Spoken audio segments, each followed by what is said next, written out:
आज हमारा अहोभाग्य है कि हमारे साथ हमें महाराज साहब का सानिध्य मिला है। मैं एक जैन परिवार से हूँ और मेरे भी एक गुरु है जिनका नाम पूज्य नम्र मुनि महाराज साहब है। आज मैं आप लोगों को जैन कौन होते हैं, who are Jain students, today I am going to share with you. In a world where people are mad about midnight parties, Jain believe in not consuming food after sunset. हम संध्या के बाद हम लोग खाना नहीं खाते। In a world where people have no control over what to eat and what not to eat, we Jains believe in not consuming underground food items. हम कंदमूल का त्याग करते हैं, जैसे आलू, प्याज और सब अंडरग्राउंड वेजिटेबल्स हम नहीं खाते हैं। आज जब दुनिया अपनी फील्ड में फर्स्ट आने के लिए किसी भी हद तक जाने को तैयार है, वहाँ हमें सिखाया जाता है कि सबसे पहले अच्छे इंसान बनो, ऑनेस्ट एंड ट्रूथफुल पर्सन बनो। और अहिंसा हमारा मेन प्रिंसिपल है। किसी भी जीव को दुख नहीं पहुंचना चाहिए। This principle has far fetched meanings.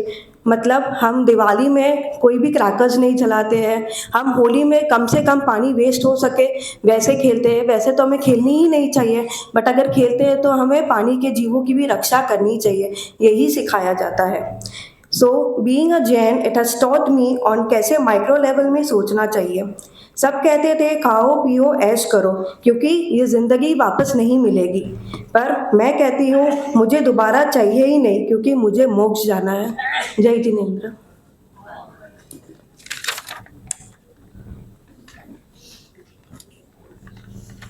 अब मेरा निवेदन मंगलाचरण के लिए बाल मुनि कुणाल कुमार जी अपने सुमधुर की सुर सरिता में जन जन मन पावन हो, संयममय जीवन हो।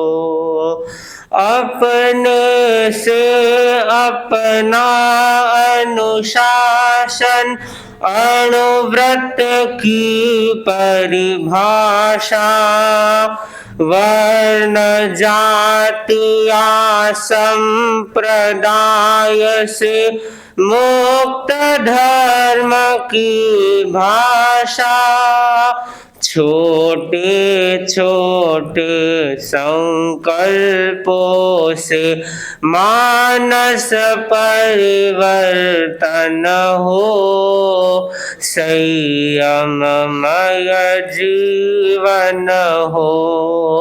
विद्यार्थी या शिक्षक हो, मजदूर और व्यापारी, नर हो नारी बने नीतिमय जीवन चर्या सारी, कथनी करनी की समानता में गतिशील चरण हो, संयममय जीवन हो। सुधरे व्यक्ति समाज, व्यक्ति से राष्ट्र स्वयं सुधरेगा।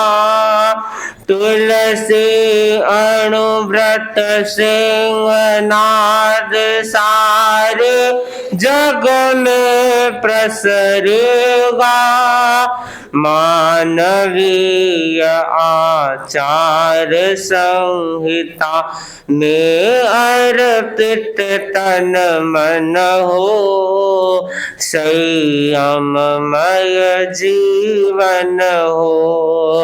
नैतिकता की सुर सरिता में जन जन मन पावन हो, संयममय जीवन हो, संयममय जीवन हो।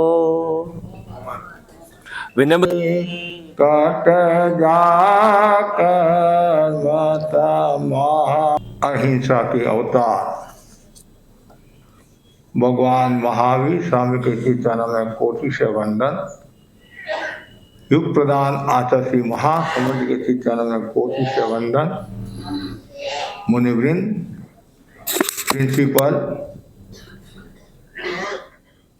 कांता जी भुतोड़िया, विद्यार्थी भाई और बहनों, आज दैनिक प्रवचन के अंतर्गत आज का विषय रखा गया है शिक्षा और संस्कार।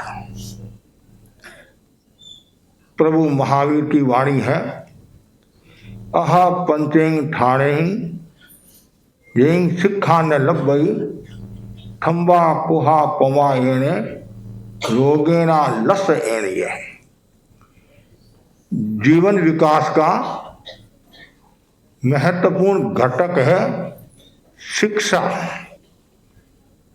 शिक्षा से सभ्यता और संस्कृति का विकास होता है। शिक्षा जीवन को परिष्कृत करती है।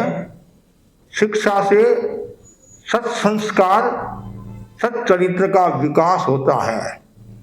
शिक्षा जीवन को संभालती है, सजाती है, संवारती है, विवेक संपन्न बनाती है।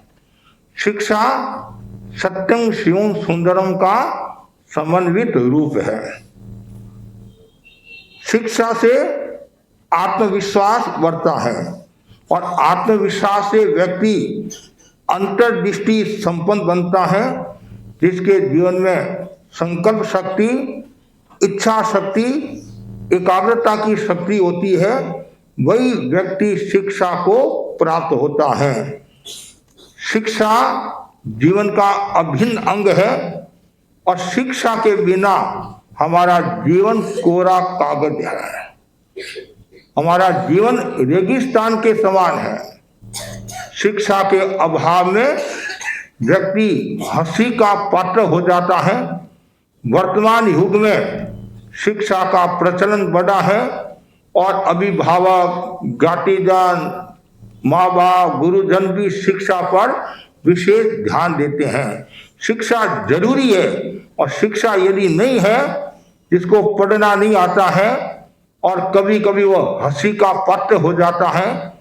उदाहरण के लिए, एक बच्चा स्कूल जाता था और बच्चे ने शैतानी की तो टीचर ने चांटा मार दिया। आजकल तो नहीं मारते हैं, पुराने समय में चांटा भी मार देते और डंडे से भी मार देते थे, कान भी पकड़ लेते थे, माँ बाप को शिकायत भी कर लेते। वर्तमान का माहौल दूसरा है। तो बच्चे को चांटा मारा, रोता रोता घर पर आया और माँ से कहा, माँ टीचर ने मेरे को मार दिया, चांटा मार दिया, मेरा लाल गाल होगी, गाल है वो लाल हो गया। रो रहा था। इतने में बाप घर आया। बाप ने कहा, बेटा स्कूल नहीं गया? बेटा बोले उससे पहले ही माँ बोली, स्कूल जाना हो तो तुम जाओ, मेरा बेटा स्कूल नहीं जाएगा। मेरा बेटा मार खाने के लिए थोड़ी पैदा हुआ है। तुम्हारे बेटे ने कोई बदमाशी की होगी तभी टीचर ने मारा होगा। नहीं, मेरा बेटा तो एकदम सही है और टीचर बदमाश है। परिणाम ये आया, बच्चे की स्कूल बंद हो गई, स्कूल जाना ही नहीं। ऐसे ही बेटे की शादी हो जाएगी। माँ ने कहा, बेटा बड़ा हुआ, यौवन की दहलीज पर आलूड हुआ, सगाई हुई, शादी हुई और ससुराल गया। कहाँ गया? ससुराल गया। तो ससुराल गया तो घर में उस समय औरतें ही थी, दूसरे कोई नहीं थे। और पुराने समय में पढ़ाई लिखाई कम होती थी, इतनी पढ़ी लिखी औरतें नहीं होती थी। तो घर में तार आया, टेलीग्राम होता नहीं, तार आया।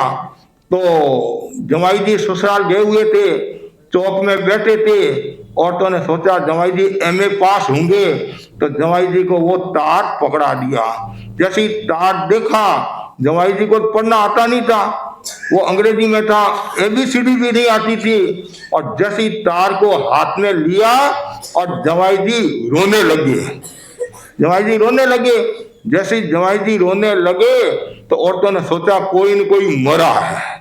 क्या है? रो रहे हैं तो कोई न कोई मरा, ये बता नहीं पा रहे हैं। तो औरतें भी रोने लगी। और औरतें ऐसी भी रोने में होशियार होती है। और उनके हार्ट अटैक औरतों के कम आता है। क्यों आता है? कि वो रोककर अपनी बात निकाल देते हैं। तो वैसे ही पूरा गांव आ गया, बहनें सब आ गई रोने के लिए। क्या है, क्या हुआ? अब वो कोई नहीं पूछ रहा, सब रो रहे हैं। इतने में घर का मालिक आया, देखा सब राजी खुशी है, ये क्यों रो रहे, क्या बात है? अभी तो हंसी का माहौल होना चाहिए, वातावरण अच्छा है, मौसम भी अच्छा है। पूछा क्या बात हुई? कि ये तो हमारे को पता नहीं। तो फिर क्यों रो रहे हो? जो तार आया था हमने जमाई जी को दिया, पावना को दिया, और पावना ने जैसे ही तार हाथ में लिया देखा और वो रोने लगी है। तो हमने सोचा कोई न कोई मरा होगा, कोई न कोई मरा होगा, इसलिए हम सब रो रहे हैं। जैसे ही वो घर का मालिक पढ़ा लिखा था, उसने तार हाथ में लिया, उसमें लिखा हुआ था प्रिय अशोक कुमार, सब राजी खुशी है, कमला के लड़का हुआ है। क्या हुआ है? कमला के लड़का हुआ। उसमें कुछ अपशुकन वाली बात ही नहीं, मतलब खराब कोई बात ही नहीं थी। तो क्यों रो रहे हैं? तब जवाई जी बोले मैं मेरी माँ को रो रहा हूँ। क्या कहा? मैं मेरी माँ को रो रहा हूँ। उसमें यदि माँ मेरा पक्ष नहीं लेती तो आज ससुराल में मेरी इंसल्ट नहीं होती। अब आप समझ लीजिए शिक्षा का कितना बड़ा महत्व है। इसलिए ज्यादा से ज्यादा शिक्षा होनी चाहिए, और जितनी ज्यादा शिक्षा होगी उतना ही आपका व्यक्तित्व बनेगा, और जितनी ज्यादा शिक्षा होगी उतना ही देश का, परिवार का नाम रोशन होगा। लेकिन एक बात ध्यान रखना, शिक्षा आजीविका के लिए नहीं, जीवन निर्माण के लिए होनी चाहिए। शिक्षा के डिग्री प्राप्त करने के लिए नहीं, शिक्षा समाधि प्राप्त करने के लिए करनी चाहिए। और यदि आपके भीतर में समाधि का भाव होगा तो समाधान होगा। शिक्षा का अर्थ है अभ्यास। शिक्षा दो प्रकार की होती है, एक ग्रहणात्मक शिक्षा, एक आसेवनात्मक शिक्षा। एक पुस्तकीय ज्ञान और एक है आचरण में लाना। जैसे रावण ने बहुत बड़ा महल बनाया, खूब चीजें बनाई, तो नारद जी मुनि आए और नारद जी को पूरा महल आदि सब दिखाया। ये मेरी भोजनशाला है, ये शयनशाला है, ये अमुकशाला है, अमुकशाला है। और लास्ट में नारद मुनि ने पूछा रावण जी चारित्रशाला कहाँ है? चारित्रशाला कहाँ है? कि वो तो नहीं है, तो सब अधूरा है। तो इसलिए शिक्षा के साथ में चारित्र का होना जरूरी है। आप जानते हैं धन गया तो कुछ भी नहीं गया, स्वास्थ्य गया तो थोड़ा कुछ गया, और चरित्र गया तो सब कुछ गया। हमारा चरित्र मेन है। चरित्र से बढ़कर कोई पूंजी नहीं है, चरित्र से बढ़कर कोई शक्ति नहीं है, और चरित्र से बढ़कर कोई रस नहीं है।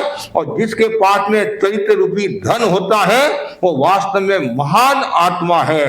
आज वर्तमान में चरित्र की अपेक्षा है, चरित्र की अपेक्षा है। शिक्षा के साथ में चरित्र होना जरूरी है, और शिक्षा के साथ में संस्कारों का जागरण होना जरूरी है। भारतीय संस्कृति में संस्कारों का बहुत बड़ा महत्व है। व्यक्ति की जो पहचान है वो धन दौलत सत्ता से नहीं होती है, वैभव से नहीं होती है, वो किससे होती है? संस्कार से होती है। आपके संस्कार कैसे हैं? यदि अच्छे संस्कार है तो समझना चाहिए आपका जीवन अच्छा है। इसलिए कहा गया है विचार को जो बांध दे रेखाओं में उसे हम आचार कहते हैं। विचार को जो बांध दे रेखाओं में उसे हम आचार कहते हैं, और जो रेखाओं में भर दे रंग उसे हम संस्कार कहते हैं। जो रेखाओं में भर दे रंग उसे हम संस्कार कहते हैं। संस्कार दो प्रकार के होते हैं, एक अधिगमत संस्कार, एक नैसर्गिक संस्कार। एक तो जन्मजात संस्कार होते हैं और एक प्रयत्न के द्वारा संस्कार प्राप्त किए जाते हैं। और ऐसे अच्छे संस्कार भी होते हैं और बुरे संस्कार भी होते हैं। बाप ने बेटे को बताया बेटा ध्यान रखना, अच्छे संस्कारों का विकास करना। सु मतलब अच्छा और कु मतलब खराब। सु का मतलब क्या है?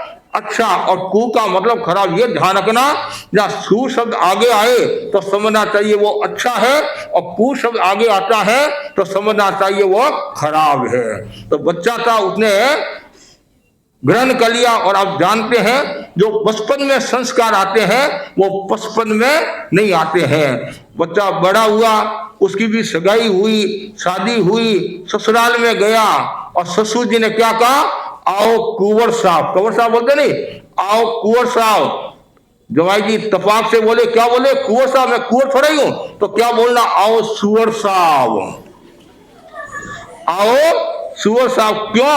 बाप ने कहा था सु मतलब अच्छा, को मतलब खराब। जहां सु आगे लगता वो अच्छा है, उसको ये पता नहीं है सुअर और कुंवर में अंतर है। सब जगह वो नियम लागू नहीं होता है। तो इसलिए ये ध्यान रखना कहाँ कौन से शब्दों का प्रयोग करना चाहिए। और यदि आप लोग ये बचपन में सीख लेंगे तो बचपन आपका अच्छी तरह से व्यतीत हो जाएगा। तो जीवन में शिक्षा के साथ संस्कारों का होना जरूरी है। भगवान महावीर ने कहा है संस्कार किसको प्राप्त होते हैं और संस्कारवान कौन होता है? जिसके जीवन में 5 घटक है या 5 तत्व है वो संस्कारवान होता है। पहला तत्व है, वो सुंदर कहा गया है, जो विनयवान है वो संस्कारी है। कितना सुंदर कहा है, जो विनयवान है। नमक के बिना भोजन का मूल्य नहीं होता है, नमक के बिना भोजन का मूल्य नहीं होता है। और आंख में पुतली नहीं है तो आंख का मूल्य नहीं है। तो उसी प्रकार जीवन में यदि विनय नहीं है तो जीवन अधूरा है। हमेशा विनयवान होना, विनम्र होना, अभिभावकों के सामने विनयवान होना, ज्ञातिजनों के सामने विनयवान होना, गुरुजनों के सामने, व्यवस्थापकों के सामने, बड़ों के सामने हमेशा विनयवान रहना चाहिए। और जो जितना ज्यादा विनयवान होगा वह उतना ही संस्कारी होगा। कितना सुंदर कहा गया है, झुकता वही है जिसमें कुछ जान है, अकड़पन तो खास मुर्दे की पहचान है। जो झुकेगा वह पाएगा। देखो आपको पानी पीना होता नहीं, पानी तो मटकी में से पानी निकालना है तो आप झुकते कि नहीं झुकते हैं? झुकोगे तब पानी निकलेगा। नीचे कोई चीज गिरी है और आपको उठाना है तो झुकना पड़ेगा तो चीज मिलेगी, मिलेगी नहीं मिलेगी। तो उसी प्रकार आप बड़ों के सामने, ज्ञातिजनों के सामने, गुरुजनों के सामने झुकोगे तो आपको क्या मिलेगा? ज्ञान मिलेगा। क्या मिलेगा?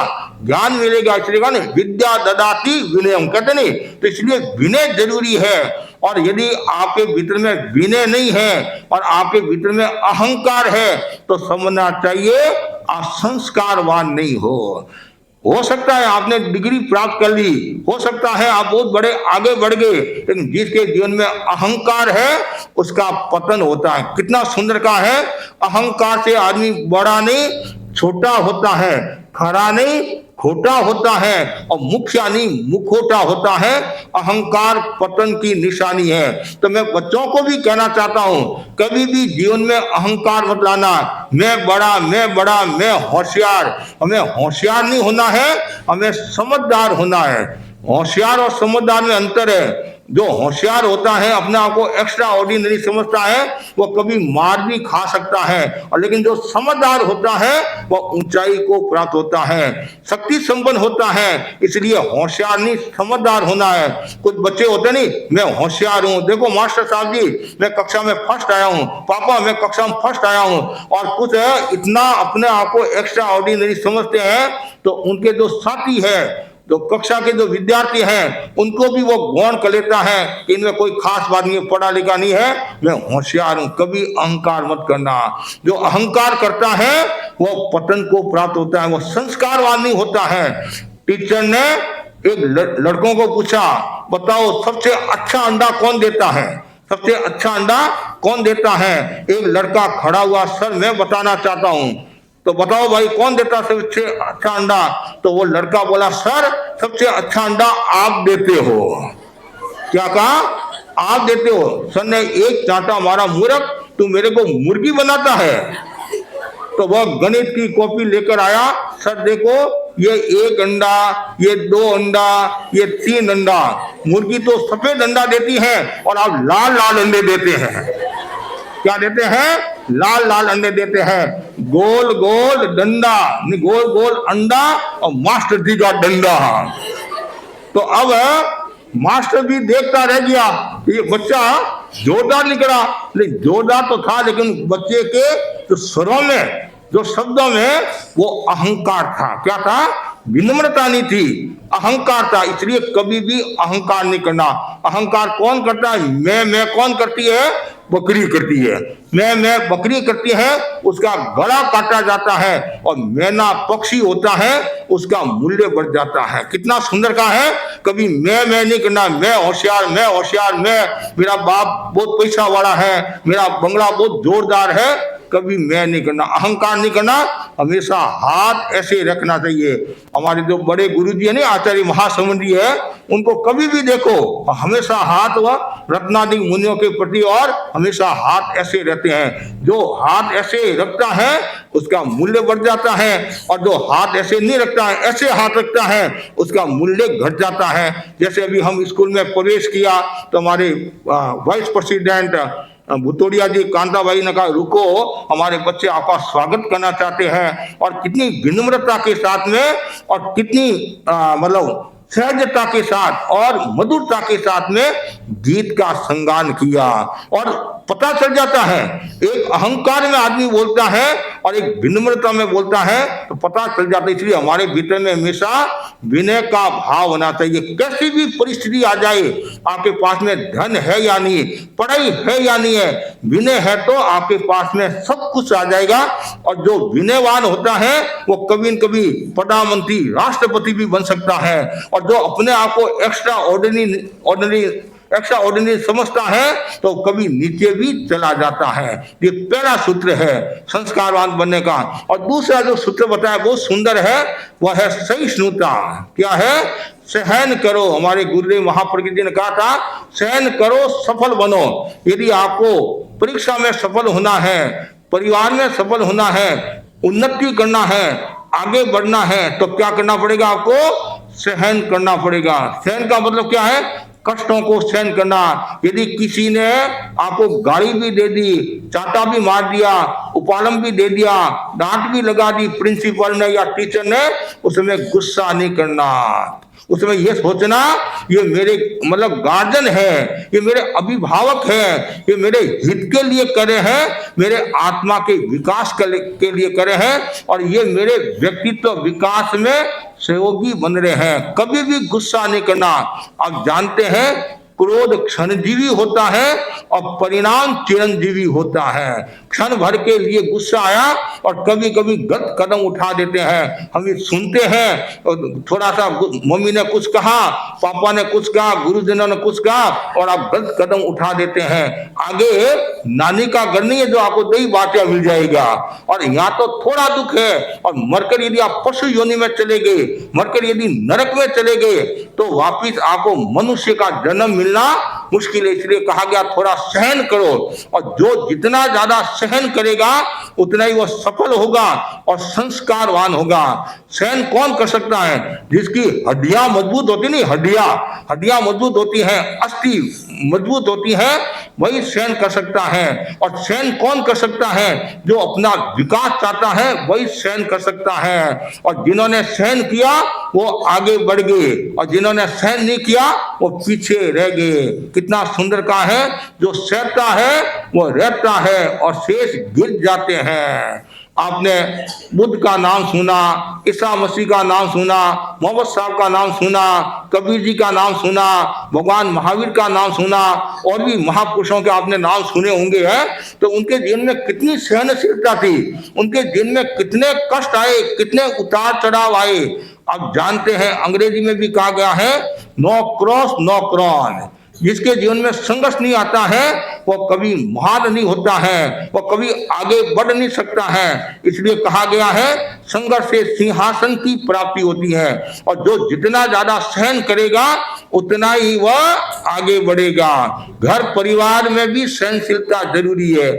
हमारे बड़े आचार्य हुए भिक्षु स्वामी, वो ध्यान से सुना, बहुत मार्मिक बात है। वो बिहार करे थे, जैन साधु होते हैं, जैन साधु वो पैदल यात्रा करते हैं। जैसे अभी बताया ना आपको, जैन साधु पैदल यात्रा करते हैं और 5 नियम का पालन करते हैं, अहिंसा, सत्य, अस्तेय, ब्रह्मचर्य, अपरिग्रह। और छठा जो व्रत है रात्रि भोजन विरमण व्रत।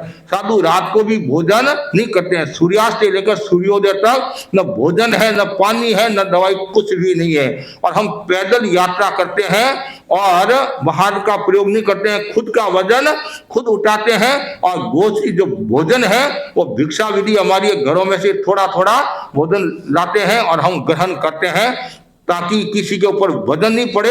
और हमारे लिए यदि कोई भोजन बना देता है, हमारे लिए यदि कोई मकान बना देता है, तो हम उस मकान में नहीं रहते हैं और नहीं भोजन करते हैं। अब जैसे हम यहाँ आए तो आपकी परमिशन ली, रुके और वापिस जाएंगे, वापिस आपकी स्कूल सुपर्द करेंगे। तो वो भिक्षु स्वामी विहार करे थे और सुबह सुबह कुछ महाजन मिले, कुछ लोग मिले और पूछा आपका नाम क्या, व्हाट इज योर नेम।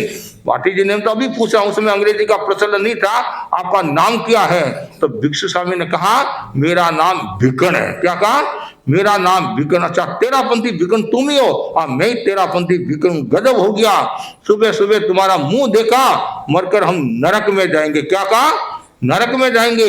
लेकिन भिक्षु स्वामी ने, भिकन जी ने गुस्सा नहीं किया, बड़ी आत्मीयता के साथ, प्रेम के साथ कहा कि भाई आपका मुंह देखने वाला कहाँ जाता है। तो उन्होंने बड़े चाव के साथ कहा कि हमारा मुंह देखने वाला स्वर्ग में जाता है। कहाँ जाता है, स्वर्ग में जाता है। तो भिक्षु स्वामी ने कहा कि भाई जैन दर्शन की परंपरा के अनुसार किसी का मुंह देखने से न तो स्वर्ग मिलता है और न नरक मिलता है। तुम्हारी परंपरा के अनुसार मैंने तुम्हारा मुंह देखा है तो मैं तो स्वर्ग में जाऊंगा और तुम्हारी जानो। जो जैसा बोलता है उसको वैसा फल मिल जाता है। इसलिए हमेशा अच्छा बोलना।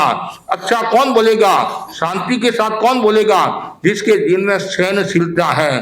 कभी कभी आपको गुस्सा आता नहीं, गुस्सा आता है तो गुस्सा में आप अनसंत बोलने लग जाते हैं, गलत बोलने लग जाते हैं। ऐसा कहा जाता है क्रोधी, शराबी और भुलक्कड़ ये तीनों ही भाई है। क्रोधी, जब क्रोध में आदमी को कोई भान नहीं रहता है, और जो भूल जाता है, भुलक्कड़ अवस्था में होता है, उसको भी कोई भान नहीं रहता है। और कोई नशे में होता है उसको भी कोई भान नहीं रहता है। जैसे दो औरतें जा रही थी, एक औरत बोली मेरे पतिदेव इतने भुलक्कड़ हैं, जब मैं उड़द की दाल मंगाती हूँ तो मूंग की दाल लेकर आते हैं। क्या कहा, उड़द की दाल मंगाती हूँ तो मूंग की दाल लेकर आते हैं। पर दूसरी औरत बोली बस इतना सही, मेरे पतिदेव तो तुम्हारे पतिदेव से भी ज्यादा भुलक्कड़। कैसे, कि जब मैं सामने मिलती हूँ मेरे को कहते बहन जी नमस्कार, पहले कहीं मैंने आपको देखा था। अब उसको पता नहीं है बहन जी है, घरवाली है, वाइफ है। तो जब आदमी भुलक्कड़ अवस्था में होता है तब भान नहीं रहता है। इसलिए कभी गुस्सा नहीं करना, और जो गुस्सा करता है उसका नुकसान ही नुकसान होता है। ये जो हमारे शरीर है नहीं, शरीर में अनेक रोग पैदा हो जाते हैं। वैज्ञानिक क्या कहते हैं, जो निरंतर गुस्सा में रहता है तो उसके ये हार्ट कमजोर हो जाता है, और ये ब्लड प्रेशर की बीमारी हो जाती है, अल्सर की बीमारी हो जाती है, ब्रेन हेमरेज हो जाता है और लकवा हो जाता है। और गीता आदि में भी कहा गया है कि जो गुस्सा करता है तो उसकी मेमोरी, स्मृति धीरे धीरे कम हो जाती है। इसलिए बच्चों ध्यान रखना, कितने भी कष्ट आ जाए, कितनी भी विकट परिस्थितियां आ जाए, कभी गुस्सा नहीं करना। तो जो गुस्सा करता है उसका नुकसान है, उसका शरीर खराब हो जाता है, मन खराब हो जाता है, और लोग भी आपको पसंद नहीं करेंगे। तो ये दूसरा सूत्र है संस्कारवान बनने का। पहला कौन सा है, विनयवान। पहला कौन सा है, विनयवान। दूसरा सहनशील। और तीसरा जो बताया गया है वह है जागरूकता। क्या है, जागरूकता, अवेयरनेस। जैसे जागरूकता, उदाहरण के लिए कैसे बैठना, जागरूकता के साथ बैठना, कैसे खाना, कैसे पीना, कैसे सोना, कैसे बातचीत करना, कैसे जूते उतारना है, ये सब जागरूकता होनी चाहिए। और जितनी ज्यादा जागरूकता होगी उतना ही आपका विकास होगा। जैसे आप पेपर देते हैं, परीक्षा देते नहीं, तो उसमें भी जागरूकता रखनी चाहिए। पहले पूरे पेपर को पढ़ना, प्रश्न को पढ़ना, और उसके बाद में जो आपको उत्तर आता है तो ऐसा कहा जाता है पहले वो उत्तर लिखना चाहिए, और फिर उसके बाद में पूरा पेपर हो गया तो वापिस पढ़ना चाहिए।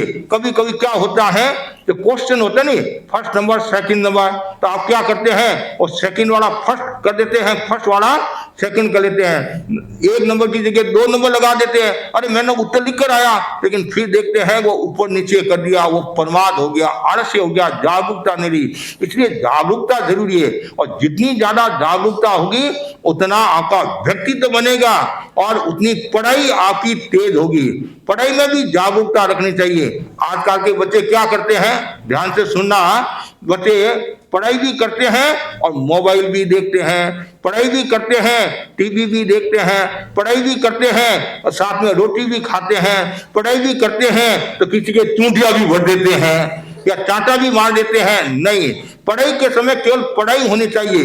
वर्क वायु वर्क, प्ले वायु प्ले। ध्यान से सुनने की बात है, और मैं बच्चों को विशेष तौर से कहना चाहूंगा कि जब आप पढ़ाई करते हो उसमें न टीवी देखना चाहिए और न मोबाइल। कोई स्कूल का काम हो तो वो एक अलग बात है, और जब आप भोजन करते हैं उसमें भी मोबाइल नहीं देखना, मतलब मोबाइल देखते देखते भोजन नहीं करना, उससे कभी कभी नुकसान हो जाता है।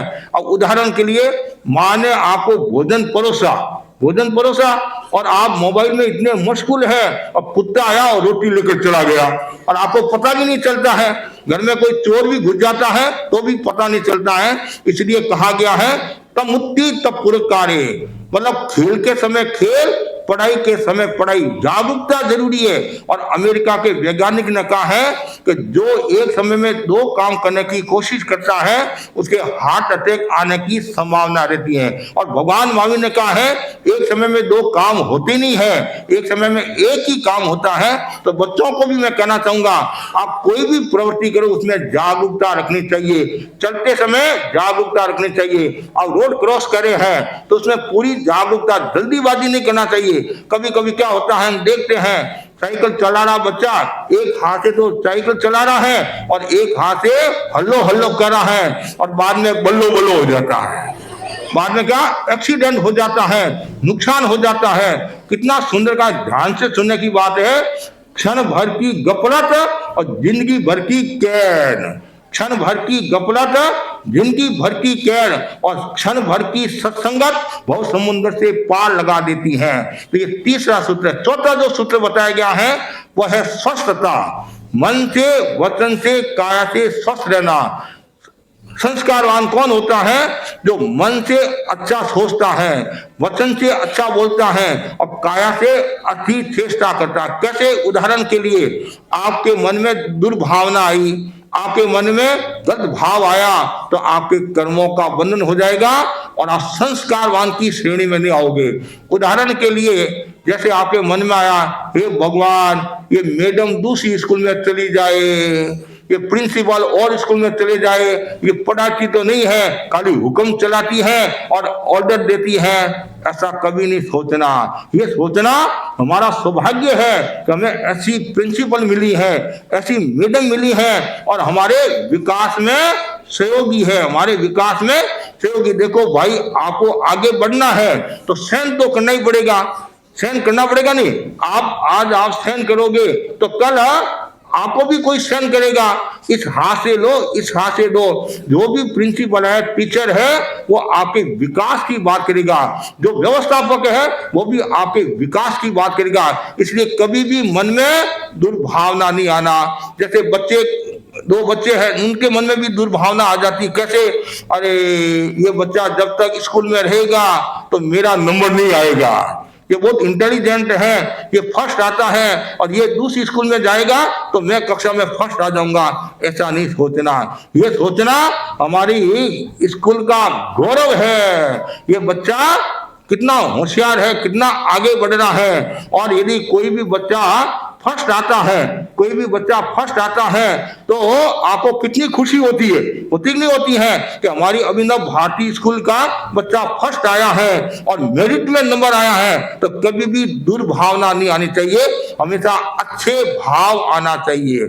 ऐसे ही वचन से भी अच्छा बोलना, किसी को गाली नहीं देना, अशब्दों का प्रयोग नहीं करना, अच्छे शब्दों का प्रयोग नहीं करना, तुकारा नहीं देना। जो बड़े हैं बड़ों के हिसाब से, छोटे हैं तो छोटों के हिसाब से, जो अच्छा बोलता है उसका मूल्य बढ़ जाता है। देखो ध्यान से सुनना, मिठाई खाने से क्या होती है, शुगर बढ़ती नहीं, मिठाई खाने से शुगर बढ़ती है और मिर्ची खाने से शुगर घटती है, ऐसा कहा जाता है। लेकिन मीठा बोलने से शुगर घटती है और कड़वा बोलने से शुगर बढ़ती है। इसलिए आपको क्या करना, हमेशा मीठा बोलना है, अच्छा बोलना है, प्रेम के साथ बोलना है। पधारो सा, विराजो सा, मतलब तो कितना आप रेस्पेक्ट दोगे तो आपका भी सम्मान होगा। ऐसे काया से भी आपको स्वस्थ रहना है, खान पान आपका स्वस्थ रहे, रहन सहन आपका स्वस्थ रहे। जितना खान पान स्वस्थ रहेगा, रहन सहन स्वस्थ रहेगा और जो गलत भोजन से दूर रहेगा, नशा पता से दूर रहेगा,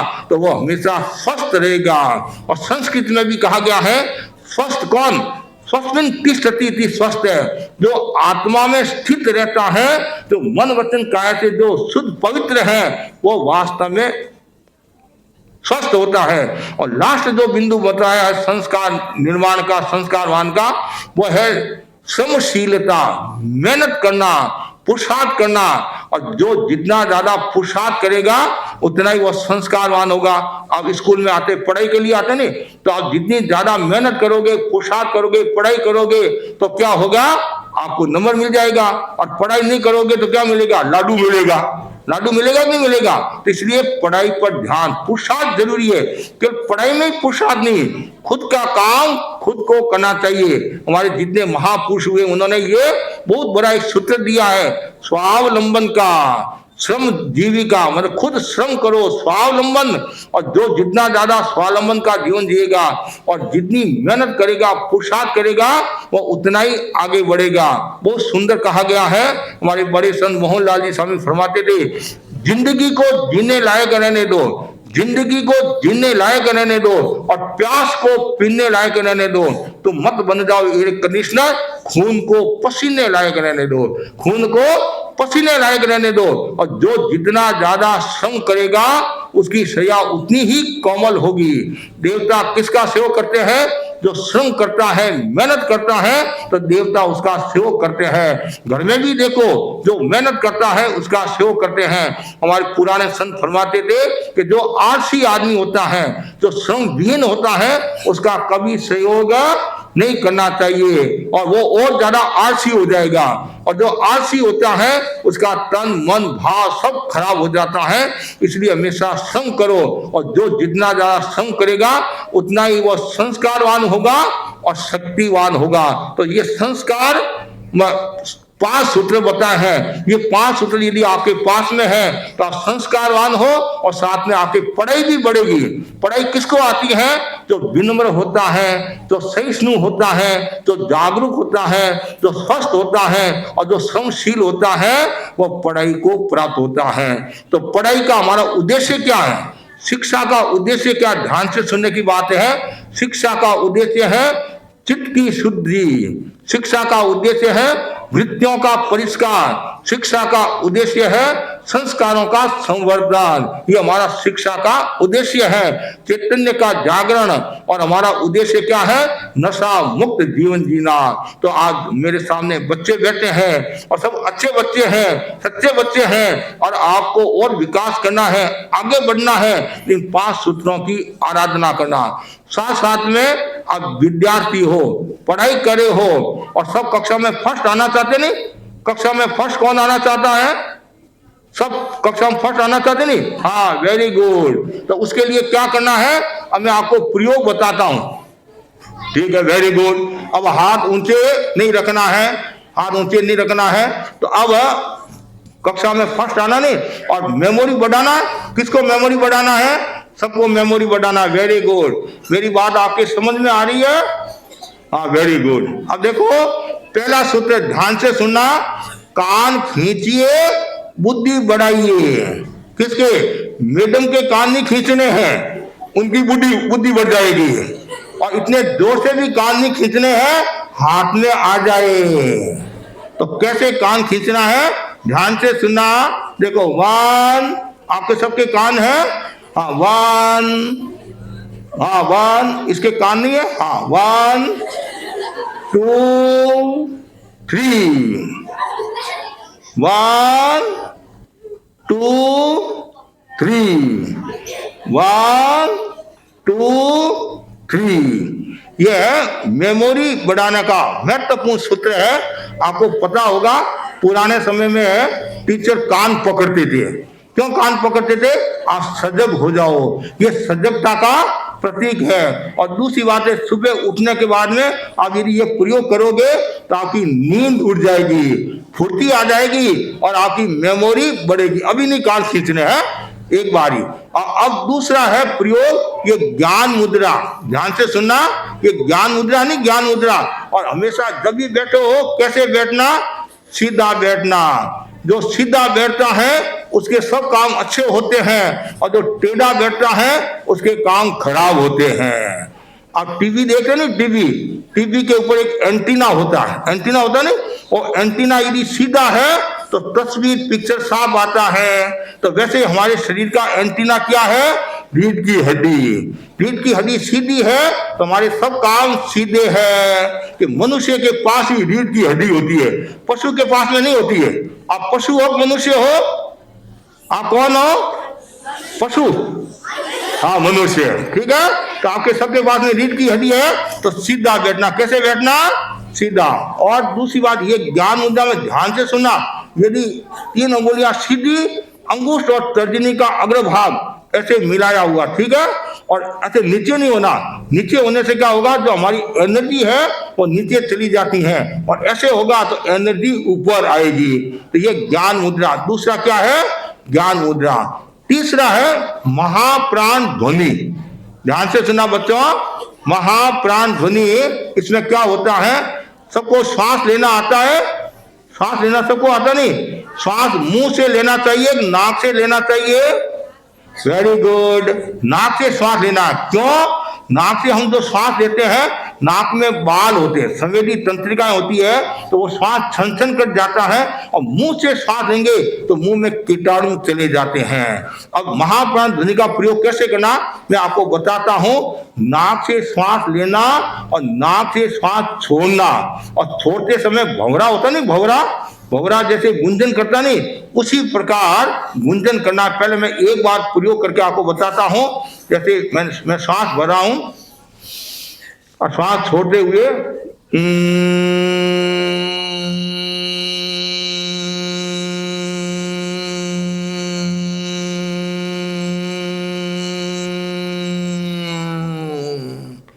ये इसको बोलते हैं महाप्राण ध्वनि। इसका प्रयोग करने से मेमोरी बढ़ती है, एकाग्रता का विकास होता है, चंचलता कम होती है, और गला भी अच्छा। आपने लता मंगेशकर का नाम सुना है? तो उसकी तरह आपका गला हो सकता है, तानसेन की तरह, हरिदास की तरह गला अच्छा हो सकता है। और मुख्य है मेमोरी बढ़ती है। तो पहला ये सूत्र ध्यान से सुनना। पहला क्या है? कान खींचिए, बुद्धि बढ़ाइए। दूसरा है ज्ञान मुद्रा। और तीसरा क्या बताया मैंने? वेरी गुड, महाप्राण ध्वनि। चौथा जो प्रयोग है वो है दीर्घ श्वास। जिसको गुस्सा ज्यादा आता है ना, गुस्सा, चंचलता, कामना, वासना ज्यादा सताती है, तो दीर्घ श्वास का प्रयोग, डीप ब्रीदिंग। श्वास आपको लेना आता है, सबको श्वास लेना आता नहीं, लेकिन अधिकांश बच्चे श्वास गलत लेते हैं, सही नहीं लेते हैं, इसलिए बीमारी हो रही है। कोई बता सकता है? ये बच्चा है नहीं, वो बच्चा कमल जी के पीछे बैठा नहीं, हाँ हाँ इधर, हाँ शांत, हाँ इधर, हाँ आपको श्वास लेना आता है? कैसे बताओ, कैसे श्वास लेते हैं? हंसना नहीं है, हाँ। देखो इसने तो श्वास तो लिया है, लेकिन आप विद्यार्थी किसके, साइंस के विद्यार्थी है? कोई साइंस का कोई विद्यार्थी है? तो अब ये ध्यान रखो, इसने तो श्वास तो लिया है, वो सही श्वास नहीं है, गलत श्वास लिया है। आपको पता होगा साइंस क्या कहता है, जब हम श्वास लेते हैं वो फेफड़ों में आता है। कहाँ आता है? फेफड़ों में आता है। और फिर पेट और छाती को डिवाइड करने वाला एक तत्व है तनुपट, अंग्रेजी में बोलते हैं डायाफ्राम। जब हम सांस लेते हैं तो डायाफ्राम पर प्रभाव पड़ता है, दबाव पड़ता है, तो वो खिसकता है, तब पेट फूलता है। तो सांस लेते समय पेट फूलेगा और सांस छोड़ते समय पेट सिकुड़ेगा। जन्मते बच्चे की तरह, बच्चा का पेट ऊपर नीचे ऐसे होता नहीं, तो जन्मते बच्चे की तरह सांस लेना मैं आपको बताता हूं। यदि आप सही सांस नहीं ले पाते हैं तो एक तरीका भी हमारे पास में है। ये जो हाथ नहीं, ये हाथ आपने पेट पर रख दिया और फिर क्या करें, आप पहले सांस छोड़े,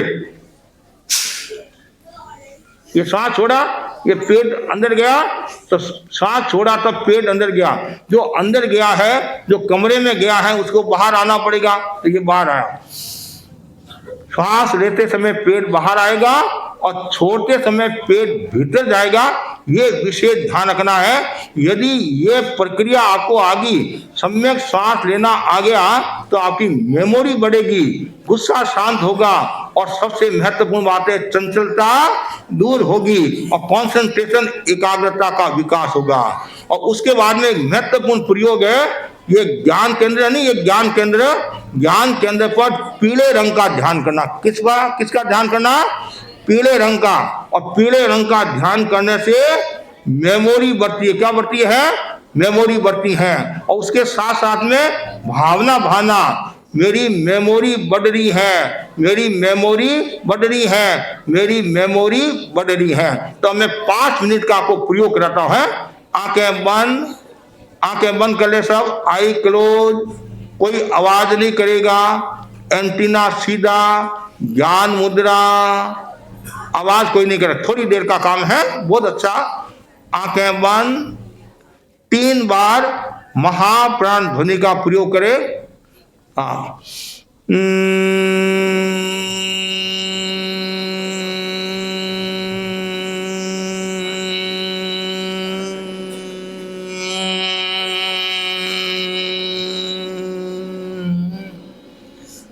श्वास भरे,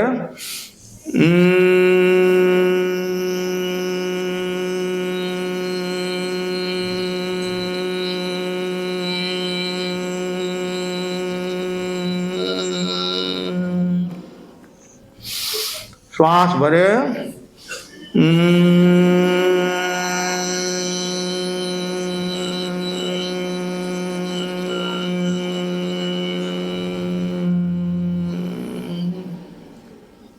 गर्दन सीधी स्थिर और राइट हाथ को सिर पर रखे, राइट हाथ को सिर पर रखे। कुछ क्षणों के लिए आवाज नहीं करे, अनुभव करे पीले रंग के परमाणु, आवाज नहीं, पीले रंग के परमाणु चोटी के स्थान पर आ जाए, चमकता हुआ पीला रंग अनुभव करें। पीले रंग के परमाणु फैल रहे हैं, पीले रंग का प्रकाश फैल रहा है, पीले रंग का श्वास ले, अनुभव करें प्रत्येक श्वास के साथ पीले रंग के परमाणु प्रवेश कर रहे हैं।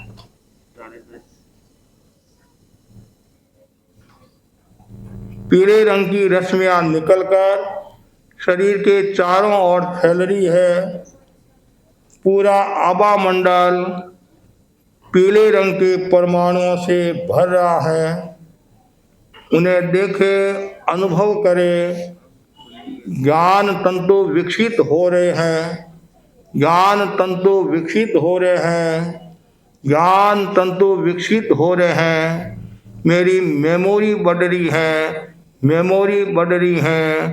3 गहरे लंबे श्वास के साथ प्रयोग संपन्न करें। श्वास छोड़े, श्वास ले, श्वास छोड़े, श्वास ले। ओम अरहं ध्यान संपन्न। साथ साथ में 5-6 आसन। जबर बाबू, पहला ताड़ासन। ताड़ासन, ताड़ासन, ताड़ासन आप जानते नहीं? हाँ, तो बता रहे हैं। पहला ताड़ासन, ये आपको मेमोरी बढ़ाने का और शरीर को स्वस्थ रखने के कुछ समय हो गया है। पहला ताड़ासन केवल आप देखिए, आपको करना नहीं है, देखिए। हाँ, सांस छोड़े। हाँ ठीक है। हाँ हाँ ठीक है। हाँ ठीक है। ये ताड़ासन है। दूसरा है कोणासन, तीसरा है पाद हस्तासन, चौथा है संपादासन, पांचवा है सर्वेंद्रीय मुद्रा। ये 5 है आसन। अब समय हो गया, फिर और कभी अवसर होगा तो ये ध्यान रखना और साथ साथ में ध्यान से सुनना। 3 बातें, गुस्सा, मृषा, नशा से दूर रहना। गुस्सा क्रोध से दूर रहना, झूठ से दूर रहना और नशे से दूर रहना और चोरी से दूर रहना और माता पिता का सम्मान, गुरुजनों का सम्मान। और आप जब पढ़ाई करते हो, उत्तर या पूर्व दिशा में मुंह करके पढ़ाई करना चाहिए। और विकास मतलब मेमोरी पावर बढ़ाने के लिए ओम नमो नानस्य, ओम नमो नानस्य, ओम नमो नानस्य, इसका जाप करने से बहुत बड़ा फायदा होगा। तो मैंने जैसे टीचर ने बताया, हम जैन मुनि हैं और हम महाव्रती है और साथ साथ में हम अनुव्रत के बारे में भी बताते हैं। हमारे गुरुदेव तुलसी ने अनुव्रत आंदोलन का सूत्रपात किया और आचार्य तुलसी ने शिक्षा जगत को नया अवदान दिया। आचार्य महाप्रज्ञ जी ने, वो है जीवन विज्ञान। जीवन विज्ञान क्या है? जीने की कला। जीवन विज्ञान जीवन का दर्शन है, जीने की कला है। और जीवन विज्ञान कायाकल्प है और अपने जीवन को आप सुधार सकते हैं, अच्छा बना सकते हैं। और वर्तमान में हमारे आचार्य महासमुंद जी जो सूरत से विहार करे हैं, वो भी यही फरमाते हैं, बच्चों को संस्कारी बनाना जरूरी है। और मैं जितने भी जो टीचर हैं उनको भी मैं कहना चाहूंगा, शिक्षा का जो मूल जो उद्देश्य है वो सर्वांगीण विकास होना चाहिए। शारीरिक बौद्धिक शिक्षा के साथ में मानसिक और भावनात्मक शिक्षा का भी समावेश होना चाहिए, तो आपका व्यक्तित्व बनेगा। इसी आशा के साथ ओम। और हम हमारे जो मनीष दुगड़ है, उसने दलाली की, उसने मेहनत की, वो इस स्कूल में पढ़ा हुआ है, तो उन्होंने संपर्क किया। फिर हमारे जो कांताबाई है भुतोड़िया, कांताबाई भुतोड़िया है, ये वाइस प्रेसिडेंट भी है और प्रिंसिपल जी है, जैन टीचर भी है। और बच्चों ने बहुत अच्छी तरह से सुना, बच्चों को सबको साधु हुआ। 100 में से 100 नंबर आपको है। और आगे भी इसी प्रकार खूब विकास करना और आगे बढ़ना और खूब आत्मा का विकास करना। और जितना आत्मा का विकास करोगे उतना स्कूल का गौरव बढ़ेगा। 1 मिनट के लिए मनीष, फिर बाद में प्रिंसिपल जी। श्रमण जी के चरणों में शत वंदन। यहाँ विराजित मुनि श्री जिनेश कुमार जी, परमानंद जी, कुणाल मुनि के चरणों में सबक्ति वंदना। सम्मानित मंच, शिक्षकगण एवं प्यारे बच्चों, सादर जय जिनेंद्र। आज इस ज्ञान मंच पर खड़े होकर मुझे बोलने का अवसर मिला, बहुत प्रसन्नता हो रही है। पुरानी स्मृतियाँ ताज़ा हो गई। अभिनव भारती हाई स्कूल के एक समय में मैं भी स्टूडेंट रहा हूँ। शिक्षकों से मैंने अध्ययन के साथ संस्कार भी पाए। हम आभारी हैं शिक्षक गणों के, जो हम बच्चों का जीवन निर्माण करते हैं। आज हमें परम विद्वान ज्ञान के सागर मुनि श्री जी का सानिध्य प्राप्त हो रहा है। हम मुनि श्री जी के प्रेरणाओं को ध्यान से सुनने का मौका मिला, उन्हें अपने जीवन में उतारना चाहिए।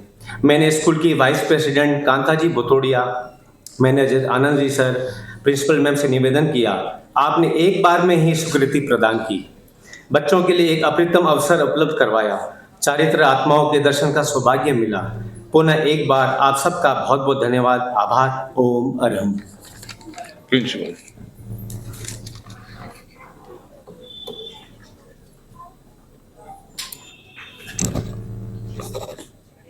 Thank you.